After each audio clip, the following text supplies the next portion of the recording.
साथियों, डार्विन कहता था कि इंसानों के पूर्वज बंदर थे और इंसान की शुरुआत बंदरों से हुई। इस थ्योरी में, इस सिद्धांत में कितना घालमेल है, इसको हम लोग आज समझेंगे। साथियों, डार्विन ने जब ये सिद्धांत दिया, पहली बात तो मैंने डार्विन का जो जीवन परिचय वो पढ़ा कि उसकी माँ सौतेली माँ थी, उसका जो पारिवारिक पालन पोषण वो उतना बेहतर नहीं था, बचपन बड़ा ही कष्टमय बीता। तो साथियों, इस तरह की जो घटनाएं होती हैं, इस तरह से जैसे किसी के साथ होता है, तो सबसे पहले उसकी जो ईश्वर के प्रति श्रद्धा है वो थोड़ी कम हो जाती है। डार्विन के साथ भी कुछ ऐसा ही हुआ कि उसने सबसे पहले ईश्वर के सिद्धांत को ही चुनौती दी, लेकिन जैसा कि सबके साथ होता है, डार्विन भी ये सोचता था कि शायद कहीं ईश्वर हो। लेकिन डार्विन के सिद्धांत को सबने समर्थन दिया, क्योंकि सारे वैज्ञानिक चाहते थे कि लोग जो धार्मिक आस्थाएं हैं, धार्मिक विश्वास हैं, उनसे बाहर निकलें और तर्क की कसौटी पर हर चीज को तौलें। तो उन्होंने भी आंख बंद करके डार्विन के सिद्धांत का समर्थन किया। डार्विन ने जब ये थ्योरी दी थी कि इंसानों के पूर्वज बंदर थे, तब उसने एक बात साथ में कही थी कि यदि ईश्वर नहीं है तो।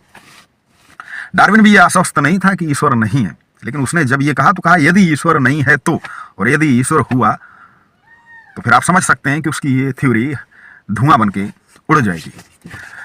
स्टीफन हॉकिंस ने भी कहा कि ईश्वर नाम की कोई चीज नहीं है, सारी प्रकृति स्वतः एक भौतिक नियमों के अनुसार चल रही है। साथियों, आप ये बताइए कि भौतिक नियम आखिर ये बनाया किसने? आप एक साइकिल बिना ड्राइवर के सवारी के नहीं चला सकते। एक दोपहिया वाहन, चौपाया वाहन, बस, जहाज, उसके लिए एक ड्राइवर की जरूरत होती है। और ये पृथ्वी जो इतनी तेज गति से घूम रही है कि शायद हमारी पृथ्वी पर ऐसा कोई वाहन नहीं जो इतनी तेज गति से घूम रहा हो, और ऐसी 13 लाख पृथ्वी सूरज में समा जाए, और ऐसे 13 लाख सूरज उससे भी ज्यादा आकाश गंगा में समा जाए, और सब अपनी गति से दौड़ रहे हैं। तो ये कैसे संभव हो सकता है कि इनको कोई ऑपरेट नहीं कर रहा है? मान लीजिए आप कहते हैं कि ये जो आज की गाड़ियां हैं उनमें कोई ड्राइवर नहीं होता है, उसमें एक प्रोग्रामिंग होती है। तो इस सृष्टि की भी किसी ने तो प्रोग्रामिंग की। तो ये तो 100% सत्य है कि कोई तो है, जिसे हम ईश्वर कहते हैं, जो इस सृष्टि को चला रहा है। और जब ईश्वर है तो ये कहना कि इंसानों के पूर्वज बंदर थे, डार्विन खुद इस थ्योरी से, इस सिद्धांत से पीछे हट जाता है। साथियों, ये सृष्टि का जो मैंने बताया कि इतनी विशाल है कि मान लीजिए आपके शहर के बराबर कोई जगह, उसमें सरसों के दाने भर दिए जाए, उसमें से एक सरसों का दाना उठाया जाए, उतनी ही औकात या कहें स्थान इस चराचर जगत में, संसार में, सृष्टि में, ब्रह्मांड में, यूनिवर्स में पृथ्वी की है। तो क्यों ऐसा नहीं हो सकता है कि न जाने कितनी ऐसी पृथ्वी हो जहां जीवन हो? सब कुछ संभव है, बस विज्ञान से हम जितना जानते हैं उसको माने और भी खोजते रहें, लेकिन ऐसा नहीं हो सकता। जैन धर्म में एक सिद्धांत है स्यादवाद, हो भी सकता है और नहीं भी हो सकता।